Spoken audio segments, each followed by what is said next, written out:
نحمده ونصلي على رسوله الكريم أما بعد فأعوذ بالله من الشيطان الرجيم بسم الله الرحمن الرحيم رب اشرح لي صدري ويسر لي أمري واحلل عقدة من لساني يفقهوا قولي. بات اس میں غیر متمکن غیر مبنی الاصل کی بات چل رہی تھی. اس میں غیر متمکن کی اقسام کی. ان اقسام میں 8 میں سے ایک قسم جو ہے وہ ضمائر کی ہے. پھر ان ضمائر کی بات چل رہی تھی. یہ پچھلے لیکچر کا تسلسل ہے. تو وہاں پر ہم نے ضمائر کی 5 قسموں کا ذکر کیا تھا کہ ضمائر کی یعنی ضمیر کی 5 قسمیں ہیں اور ان 5 ضمائر کی 4 شکلیں ہیں. ان شکلوں کو ہم نے ذکر کیا تھا کہ وہ 4 شکلیں جو ہیں ان میں سے مرفوع متصل کی ہے، مرفوع منفصل، منصوب منفصل اور منصوب متصل اور مجرور متصل کی بات ہوئی تھی. تو پھر شکل نمبر 1 کے بارے میں ہم نے بتایا تھا کہ شکل نمبر 1 جو ہے یہ ضمائر مرفوع متصل کی ہے، دوسری نمبر مرفوع منفصل کی ہے، تیسری نمبر منصوب منفصل اور شکل نمبر 4 کی ضمائر جو ہے ان میں سے ایک ہی ضمیر کبھی ان ضمائر میں سے ہر ایک ضمیر بعض صورتوں میں منصوب منفصل ہوگا، منصوب متصل ہوگا اور بعض صورتوں میں مجرور متصل ہوگا. پھر ہم نے ان میں سے وہ صورتیں بھی بیان کی تھی کہ کن صورت میں یہ ضمائر جو ہے منصوب متصل ہوگے اور کن صورتوں میں یہ مجرور متصل ہوں گے. وہ بھی ہم نے بتایا تھا کہ اگر ان ضمائر کے شروع میں فعل ہوں تو یہ منصوب متصل ہوگا. مثال ذکر کی تھی وَإِذَا مَرِضْتُ فَهُوَ يَشْفِينِ. اسی طرح اگر ان ضمائر کے شروع میں حروف مشبہ بالفعل میں سے کوئی حرف آ جائے تو اس صورت میں بھی یہ کیا ہوگا، منصوب ہوگا. اس کی مثال بھی ہم نے بیان کی تھی اننی انا ربک فاخلع علیک. اسی طرح ہم نے اور اگر اس کے شروع میں اسماء افعال میں سے کوئی اس میں فعل آ جائے تو اس صورت میں بھی یہ منصوب ہوگا. اس کی مثال بھی ہم نے بیان کی تھی رویدنی. اور اسی طرح ہم نے ان صورتوں کو بھی ذکر کیا تھا کہ کن صورتوں میں یہ ضمائر جو ہے مجرور متصل ہوں گے. تو ہم نے بتایا تھا اگر ان ضمائر کے شروع میں حرف جر آ جائے تو اس صورت میں بھی یہ ضمائر جو ہے یہ ضمائر مجرور متصل کے ہوں گے. مثال بیان کی تھی حرف جر کی ثم اقضوا الی ولا تنظرون. الی یہاں پر الی. اور اسی طرح اگر اس کے شروع میں اسم آ جائے تو اس صورت میں بھی یہ ضمائر جو ہے یہ ضمائر مجرور متصل کے شمار ہوں گے. اور ہم نے مثال بیان کی تھی قل یا عبادی الذین اسرفوا علی انفسہم لا تقنطوا من رحمت اللہ یا عبادی الذین. تو یہاں تک بات ہوئی تھی. پھر ہم نے کہا تھا کہ مرفوع متصل جو ہے ان کی صورتیں کیا ہے. تو ہم نے کہا تھا کہ مرفوع متصل ماضی کے گردانوں میں اس کی 2 صورتیں ہیں. یا واجب بارز ہوگا یہ ضمیر مرفوع متصل یا بارز ہوگا یا جائز الاستتار. واجب الاستتار کی صورت جو ہے ماضی کے گردان میں نہیں ہے، یہ بات ذکر ہوئی تھی. پھر ہم نے کہا تھا کہ بارز صیغوں میں کیا ہوگا، بارز اور دوسری صیغوں میں واحد غائب واحد غائبہ، ان 2 میں جائز الاستتار واجب الاستتار کی صورتیں نہیں تھی. اور ہم نے کہا تھا کہ اس کے علاوہ جو کے گردانے میں مثال کے طور پر فعل مضارع کے گردانوں میں ضمیر مرفوع متصل کی 3 صورتیں ہیں، واجب الاستتار، بارز اور جائز الاستتار. ہم نے پھر واجب الاستتار کی صیغوں کا بھی ذکر کیا تھا کہ 4 صیغوں میں یہ واجب الاستتار ہوگا، 8 صیغوں میں بارز ہوگا. ان میں سے ہم نے ہر ایک کی مثال بھی بیان کی تھی اور ان صیغوں کا ذکر بھی کیا تھا کہ 4 صیغے کون سے ہیں جن میں ضمیر واجب الاستتار ہے اور 8 صیغے کون سے ہیں جن میں ضمیر جو ہے مرفوع متصل وہ بارز ہوگا. 2 قسمیں رہ گئی تھی کہ 2 صورتوں میں یہ ضمیر جو ہے یہ ضمیر جائز الاستتار ہے. وہ 2 صیغے کون سے ہیں ان کی طرف آتے ہیں. تو سورۃ بقرہ کی آیت نمبر 16 میں واللہ یعلم وانتم لا تعلمون. تو یہاں پر یعلم جو ہے واحد غائب، یعنی واحد غائب اور واحد غائبہ، ان دو صورتوں میں ضمیر مرفوع متصل جو ہے مضارع کے گردان میں یہ جائز الاستتار ہے. اور جائز الاستتار کی ہم نے بار بار ڈیفینیشن کی ہے، مقصد سمجھایا ہے کہ جائز الاستتار کا کیا مطلب ہے. یعنی آپ اس میں ضمیر کو بھی مان سکتے ہیں اور اس ضمیر کو ہٹا بھی سکتے ہیں. جائز الاستتار کا مطلب یہ ہے کہ اس ضمیر کی جگہ آپ اسم ظاہر کو لا سکتے ہیں، اس ضمیر کی جگہ اسم ظاہر کو لا سکتے ہیں بطور فاعل یا فاعل. تو یہاں پر یعلم جو ہے، یعلم میں ضمیر جو ہے وہ کیا ہے؟ وہ ضمیر ہے ہوا. ضمیر کیا ہے؟ ضمیر ہے ہوا. لیکن یہ ضمیر اس کو لانا پوشیدہ رکھنا یہ واجب نہیں ہے، بلکہ آپ اس کو ختم بھی کر سکتے ہیں. اور ختم کرنے کا، اس کو ہٹانے کا طریقہ بتایا تھا کہ اس کی جگہ جو ہے آپ فعل، اسی فعل کے بعد اسی واحد غائبہ یا واحد غائب صیغے کے بعد آپ فاعل اسم ظاہر کو لائیں. مثال کے طور پر ہم نے سورۃ نبأ کی آیت نمبر 40، سورۃ نبأ کی آیت نمبر 40 وَيَقُولُ الْكَافِرُ يَا لَيْتَنِي كُنْتُ تُرَابًا. یقول الکافر، تو یہاں پر یقول الکافر میں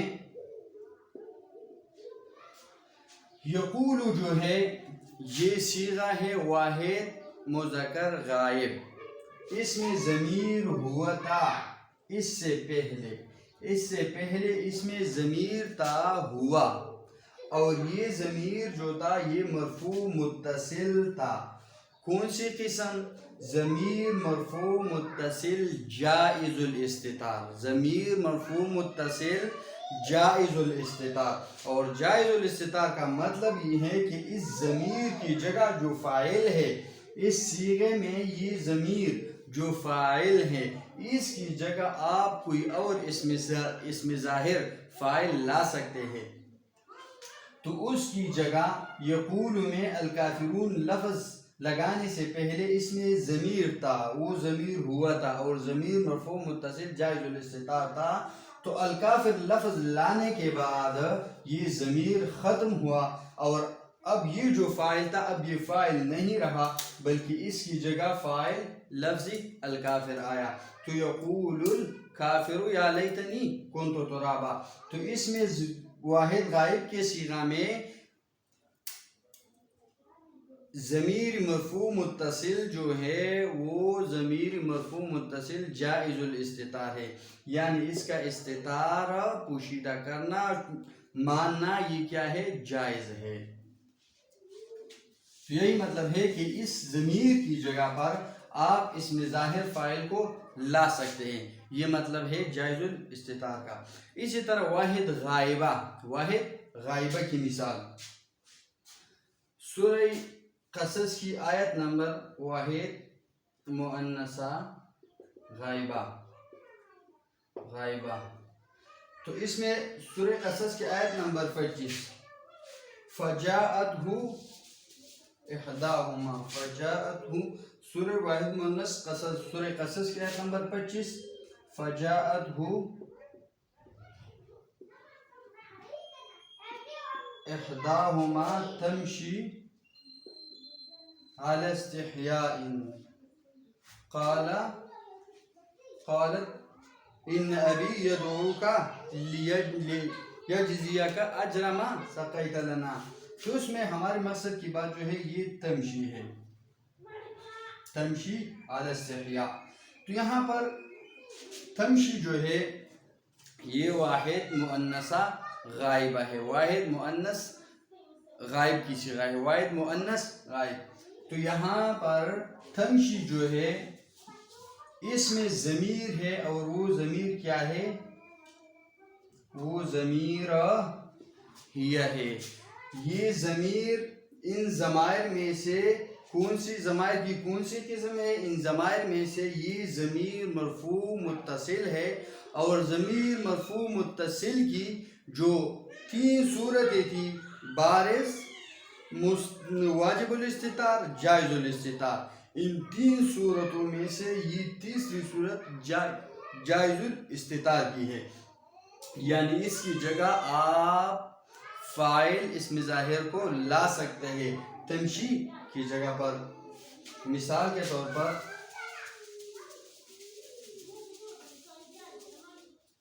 سورہ طٰہٰ کی آیت نمبر 40، سورہ طٰہٰ کی آیت نمبر 40، اذ تمشی اختک فتقول هل ادلکم علی من یکفلہ، تو یہاں پر اذ تمشی اختک، تمشی میں اختک کے لفظ لگانے سے پہلے ایک ضمیر تھا، وہ ضمیر تھا ہیا، لیکن کس سے پہلے؟ اس اختک کے لفظ لگانے سے پہلے اس میں ہی ضمیر تھا، لیکن اختک کے لفظ لگانے کے بعد اب اس میں جو ہی تمشی میں جو ہی ضمیر تھا، اب وہ ضمیر نہیں رہا جو فاعل تھا، اب وہ ضمیر نہیں رہا، وہ فاعل نہیں رہا، تو اس فاعل کی جگہ ہم نے اسم ظاہر اختک کو لگایا گیا، کیونکہ فعل بغیر فاعل کے تام نہیں ہوتا، تمام نہیں ہوتا، فاعل کے بغیر اس کی تکمیل نہیں ہوتی، یہ نامکمل انکمپلیٹ ہوتا ہے فعل بغیر فاعل کے، تو اس کی تکمیل کے لیے ہم نے اس یہ ضمیر کی جگہ پر اختک کا لفظ لگایا، اختک کا، اذ تمشی اختک فتقول قول هل ادلکم علی من یکفلہ، تو یہاں پر تمشی میں جو ضمیر ہے وہ ضمیر مرفوع متصل جائز الاستتار ہے۔ یہاں تک بات ختم ہوئی ضمائر کی، ضمیر مرفوع متصل کی 3 صورتوں کی، کہ ان صیغوں میں ماضی کے صیغوں میں واجب الاستتار وہ نہیں ہے، مضارع کے گردان میں وہ کیا ہے؟ وہ 4 صیغوں میں واجب الاستتار ہے، 4 صیغوں میں واجب الاستتار ہے، یہاں پر ایک صیغے میں بھی ماضی کے گردان کے صیغوں میں ایک صیغے میں بھی واجب الاستتار، ضمیر کی واجب الاستتار کی قسم نہیں ہے، مضارع میں 4 صیغوں میں واجب الاستتار ہے۔ اب چند صورتیں اور ہیں جہاں پر ضمیر واجب الاستتار ہے، یعنی وہاں پر ضمیر کا استتار واجب ہے، ان میں سے ایک جگہ جو ہے وہ اسم فعل جو مسند الی المتکلم ہو، الفعل المسند الی المتکلم، یعنی وہ فعل جس میں متکلم کے صیغے کا معنی دیتا ہو، جس میں متکلم کے صیغے کا معنی ہو، مثال کے طور پر اف، افن، یہ جو ہے یہ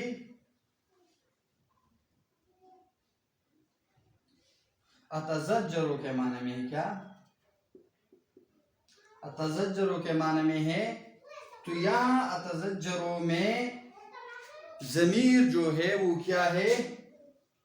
انا ہے، اس ضمیر کا استتار جو ہے یہ واجب ہے، اور اسی طرح یہی فعل مسند الی المتکلم الی المخاطب، یہی فعل جو مسند الی المخاطب ہو، مثال کے طور پر سہ، تو اس میں جو ہے ضمیر انت ہے، اور انت ضمیر جو ہے اس میں اس کا استتار واجب ہے، اس میں اس کا استتار واجب ہے۔ اسی طرح افعال استثناء،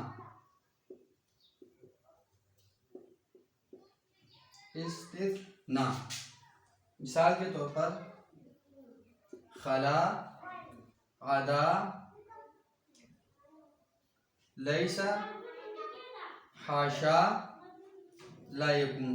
اب یہ افعال ناقصہ میں بھی ہے, یہ افعال ناقصہ بھی ہے, افعال استثناء, استثناء کے معنی میں ہے, افعال استثناء بھی ہے. یہ ان میں سے یہ حرف جار حروف جارہ میں سے بھی ہے, لیکن اس کی تفصیل اپنی جگہ پہ آئے گی. یہاں پر یہ افعال استثناء, تو یہاں پر ان میں جو ہے, ان میں ضمیر جو ہے اصل میں تو یہ ماضی کے صیغے ہے, افعال استثناء میں سے ماضی کے معنی میں, لیکن یہاں پر اس میں جو معنی ہے اس میں جو ضمیر ہے, ضمیر وہ ہمیشہ واجب الاستتار ہے. مثال کے طور پر جاء القوم لا یکونوا ظہیرا. اب یکون میں, اب یکون دیکھے تو یہ کیا ہے, واحد غائب, واحد غائب. اور ہم نے کہا تھا کہ واحد غائب میں کیا ہے, جائز الاستتار, لیکن یہاں افعال استثناء میں لا یکون میں ضمیر جو ہے وہ واجب الاستتار ہے. اس میں کیا ہے, افعال ناقصہ میں یہ واجب الاستتار ہے, افعال استثناء میں لا یکون میں. اسی طرح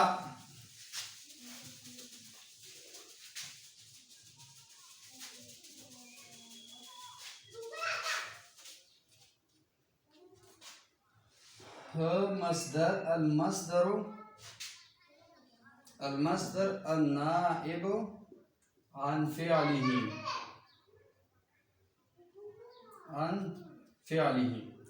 تو یہاں وہ مصدر جو اپنے فعل کی جگہ پہ آیا ہو, وہ مصدر جو فعل کی جگہ پہ آیا ہو. مثال کے طور پر صبراً علی الشدائد. اب یہاں پر یہ صبراً جو ہے یہ مصدر ہے, لیکن یہ نائب عن فعلہ اپنے فعل کی جگہ پہ آیا ہے. تو اس صورت یہ تصبرو اصل کی تصبرو کی جگہ پہ ہے, تصبرو واحد مخاطب کے صیغہ ہے. تو یہاں پر ضمیر جو ہے انت ہے, اس میں انت ضمیر ہے, اس میں انت ضمیر ہے, اس کا استتار واجب ہے. وہ مصدر جو اپنے فعل کی جگہ پہ ہو, تو اس کا مطلب ہے تصبر علی الشدائد, تصبر علی الشدائد. تو یہاں وہ ضمیر مصدر جو فعل کی جگہ پہ آئے, فعل کی جگہ لے, اس میں ضمیر کا استتار واجب ہے, ضمیر کا استتار واجب ہے جب تصبرو مخاطب صیغے کے کا مصدر ہو کی جگہ میں آیا ہو.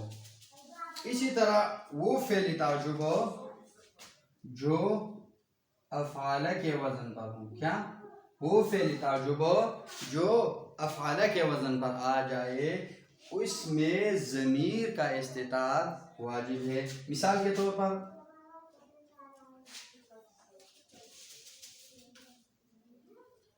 ما احسن زیدن. اب یہاں پر احسنہ یہ ماضی ہے, سب ماضی کا صیغہ ہے, یہ اس کے لیے مفعول بھی ہے, احسنہ کے لیے زید مفعول بھی ہے. تو احسنہ میں ہم نے کہا تھا کہ ماضی کے غائب کے صیغہ میں کیا ہے, ضمیر جائز الاستتار, جائز الاستتار تھی, لیکن یہاں پر ضمیر جو ہے یہ ضمیر مرفوع متصل واجب الاستتار ہے. کیا ہے, واجب الاستتار ہے. وہ فعل تعجب جو احسنہ کے وزن پر ہو, اس فعل تعجب میں ضمیر کا استتار واجب ہے. یعنی وہ فعل تعجب جو افعال کے وزن پر ہو, اس میں ضمیر جو ہے وہ واجب الاستتار ہوگا, یعنی ضمیر کا استتار واجب ہے. تو یہاں پر احسن میں ضمیر جو اس کا استتار کیا ہے, واجب ہے. اور ما جو ہے یہاں پر ما تو سیبوی کے نزدیک جو ہے یہ موصوفہ ہے. ما کیا ہے, ما موصوفہ ہے. کس معنی میں ہے, یعنی شیء عظیم احسن زیدن. امام فرا کے نزدیک ما جو ہے ما استفہامیہ ہے, بمعنی ای شیء احسن زید. اور اخفش کے نزدیک جو ہے یہ ما جو ہے یہ ما موصولہ ہے، تو اس کا مطلب ہے کہ الذی احسن زیدن شیء عظیم۔ اچھا یہاں تک تو یہ بات کلیئر ہوئی کہ ضمیر مرفوع متصل کن جگہوں پر اس کا بارز ہونا ہے، کن صورتوں میں بارز ہوگا، کن صورتوں میں واجب الاستتار، کن صورتوں میں جائز الاستتار۔ اب آتے ہیں مرفوع متصل اور منصوب متصل میں فرق واضح کرنے کے لیے کہ بعض صورتوں میں طلبہ پریشان ہوتے ہیں کہ یار یہاں پر یہ ضمیر مرفوع متصل اور ضمیر مرفوع متصل اور منصوب متصل یہ تو دونوں فعل کے ساتھ ہوتے ہیں، متصل ہوتے ہیں، اس میں فرق کیسے کریں گے؟ تو یاد رکھیں کہ مرفوع متصل جو ہے مرفوع متصل ہمیشہ منصوب متصل سے پہلے آئے گا، مرفوع متصل ہمیشہ منصوب متصل سے پہلے ہوگا۔ کیوں؟ کیونکہ مرفوع متصل سے فعل کا اتمام ہوتا ہے، فعل کی تکمیل ہوتی ہے مرفوع متصل سے، یعنی ضمیر مرفوع متصل سے فعل کی تکمیل ہوتی ہے، جبکہ فعل کی تکمیل کے بعد یعنی فعل اور فاعل کے بعد ضمیر منصوب متصل آتا ہے، ضمیر منصوب متصل آتا ہے۔ مثال کے طور پر ان كنت قلته فقد علمته، ان كنت قلته فقد علمته۔ اب یہاں پر یہ ضمیر جو ہے یہ ضمیر مرفوع متصل ہے، کیا ہے؟ ضمیر مرفوع متصل ہے، اس کی وجہ سے اس فعل کی عالمہ فعل کی تکمیل ہوئی ہے، اور وہ ضمیر جو ہے اس فعل کی تکمیل کے بعد آیا ہے، یعنی دو آئیں گے اگر متصل ہے تو یاد رکھے، یہ بات یاد رکھے کہ ضمیر مرفوع متصل اور منصوب متصل یہ تو ہو سکتا ہے کہ ایک کلمے میں ضمیر مرفوع متصل ہو لیکن منفصل نہ ہو، صحیح ہے، لیکن یہ نہیں ہو سکتا کہ ایک کلمے میں ضمیر مرفوع متصل نہ ہو اور منفصل ہو، منصوب منفصل۔ اور بعض صورت ہے تقدیم تاخیر کی، وہ بعد میں آئیں گے کہ اس کی جگہ اگر فاعل آ جائے، اس میں ظاہر آ جائے، وہ بات کی بات ہے، لیکن یہاں صرف اتنا سمجھنا کہ ضمیر مرفوع متصل اور ضمیر منصوب متصل، مرفوع متصل اور منصوب متصل، یہ کلمہ ان میں فرق یہ ہے کہ مرفوع متصل ضمیر مرفوع متصل ہمیشہ پہلے آئے گا اور منصوب متصل بعد میں، یعنی مرفوع متصل سے ضمیر مرفوع متصل سے فعل کی تکمیل ہوتی ہے، اور جبکہ منصوب متصل لازمی نہیں ہے، آئے ہو یا نہ ہو۔ یہ بات تو کلیئر ہوئی۔ اب آتے بعض صورتیں جو ہیں ان کی شکلوں میں التباس ہے، شکل ایک جیسے ہے۔ مثال کے طور پر اگر آپ دیکھیں کہ شکل نمبر 1 میں یہاں پر نا لفظ آیا ہے، کیا؟ نا، نون الف نا، کیا ہے؟ یہاں پر نا کا لفظ آیا ہے، نا، صحیح ہے۔ اور یہاں شکل نمبر 4 میں بھی نا کا لفظ آیا ہے، اور یہاں شکل نمبر 4 والی نا جو ہے یہ بعض صورتوں میں کیا ہوگا؟ منصوب متصل ہوتا ہے، کبھی مجرور متصل ہوتا ہے، اور اس صورت میں یہاں پر یہ ہمیشہ فاعل یا نائب فاعل ہوتا ہے۔ تو اب ہم کیسے فرق کریں گے اگر کسی کلمہ میں نا آیا ہے کہ یہ جو ہے یہ نا یہ فاعل یا نائب فاعل واقع ہوا ہے، یعنی شکل نمبر 1 والی ضمیر ہے، یا یہ مجرور متصل یا منصوب متصل ہے، یعنی شکل نمبر 4 والی نا ہے۔ اس میں ہم فرق کیسے کریں گے؟ تو اس کے لیے ایک فرق تو یہ ہے کہ اگر اس کے شروع میں حرف جار یا اسم آیا ہو، جیسے کہ ہم نے مثالیں بیان کی ہے، افوض امری ثم اقضوا الیہ، ان ضمائر میں سے الینا، اگر اس کے شروع میں حرف جار آیا ہو الینا، ثم الینا ترجعون، تو یا ثم ان علینا حسابهم، اگر ان کے شروع میں اس نا کے شروع میں حرف جار آیا ہو تو یہ مجرور متصل ہوگا. اگر اس کے شروع میں اسم آیا ہے تو پھر بھی مجرور ہوگا. مطلب شکل نمبر 4 والی نا ہے. یا اس کے شروع میں فعل آیا ہو, فعل تو یہاں بھی فعل ہوتا ہے اور یہاں بھی فعل ہوتا ہے, یہاں پر مسئلہ بن جاتا ہے. تو اس کی مثال سے سمجھاتا ہوں. مثال کے طور پر ہمارے پاس 2 چیزیں ہیں, جعلنا, کیا جعلنا, 1 2 جو ہے جعلنا. اب اس میں فرق ہم کیسے کریں گے کہ یہ جو ہے یہ نا جو ہے یہ نا شکل نمبر 1 کی ہے یا نمبر 4 کی. یہ نا جو ہے یہ شکل نمبر 1 کی ہے یا نمبر 4 کی. ہمیں کیسا پتہ چلے گا؟ تو 7 اقسام میں سے صحیح کے جو صیغے ہیں ان میں آسان پہچانی ہے کہ اس نا کے پہلے والا حرف اگر ساکن ہے, جعلنا, جعلنا, کتبنا, نصرنا, سمعنا. اگر ایسے صیغے ہیں ماضی کی بات یہاں پر کیونکہ گردان ماضی کی ہے, ماضی کے صیغے میں اگر اس سے پہلے صحیح کے صیغوں میں ساکن ہے تو اس کا کیا مطلب ہے؟ یہ کیا ہے؟ یہ فاعل ہے, یہ فاعل کی ضمیر ہے. تو سمجھنا کہ فاعل کی ضمیر کس صورت میں ہوگی؟ شکل نمبر 1 والی صورت میں.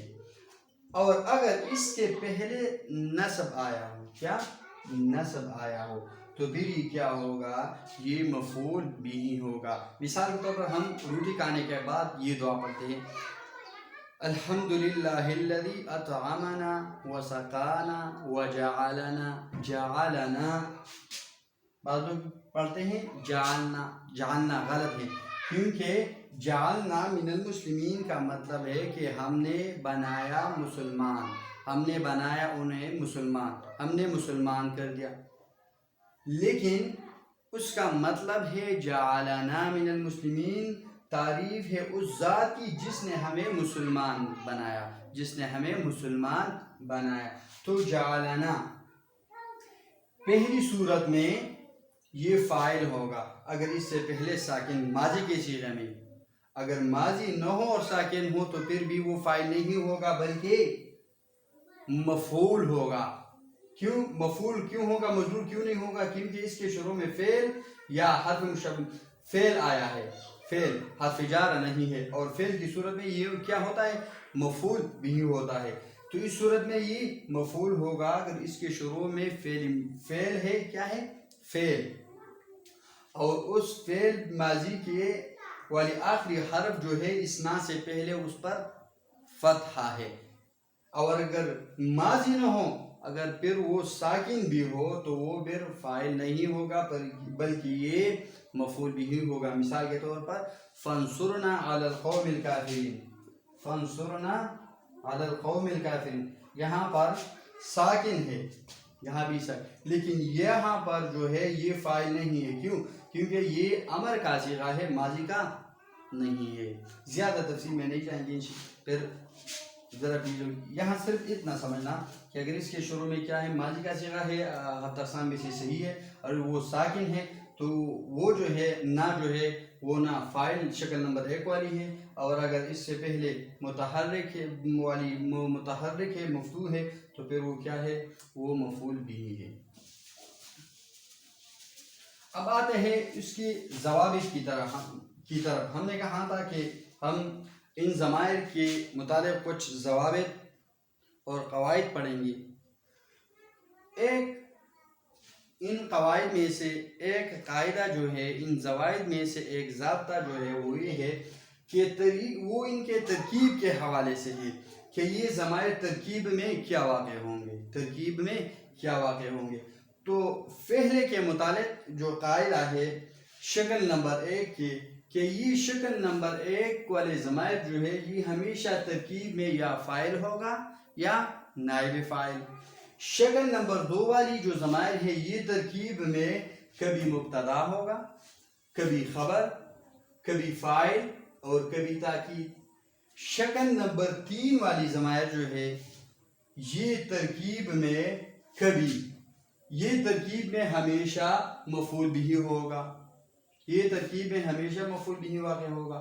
شکل نمبر 4 جو ہے اگر ان کے شروع میں فعل ہو تو یہ صورت یا اسماء افعال ہو، فعل یا اسماء افعال ہو تو اس صورت میں یہ ضمائر جو ہے یہ مفعول بھی واقع ہوں گے.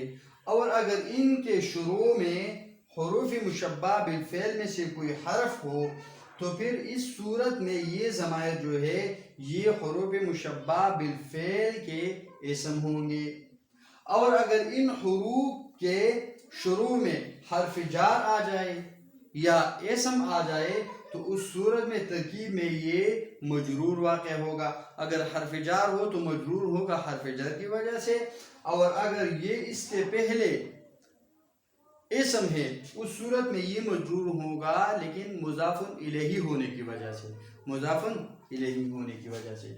اب آتے ہیں ان کی مثال کی طرف کہ ہم نے کہا کہ یہ جو ہے یہ ضمائر شکل نمبر 1 والی ضمائر جو ہے یہ ترکیب میں فاعل واقع ہوں گے یا نائب فاعل. فاعل کا مطلب کیا ہے کہ صیغہ اگر معروف کے صیغے ہے، معلوم کے صیغے ہے تو اس صورت میں یہ ضمائر ترکیب میں فاعل واقع ہوں گے. اور اگر مجہول کے صیغے ہے تو ان مجہول کے صیغوں میں یہ ضمائر جو ہے یہ نائب فاعل کی جگہ لیں گے، نائب فاعل واقع ہوں گے، فاعل کی جگہ لیں گے، نائب فاعل واقع ہوں گے. تو آتے ہیں اس کی مثالوں کی طرف. تو یہ ضمائر جو ہے شکل نمبر 1 کی تو، نا، تا، تما، تم، تی، تما، تننا، اور یہاں پر ضمیر جو ہے وہ غائب ہے، اور الف، واو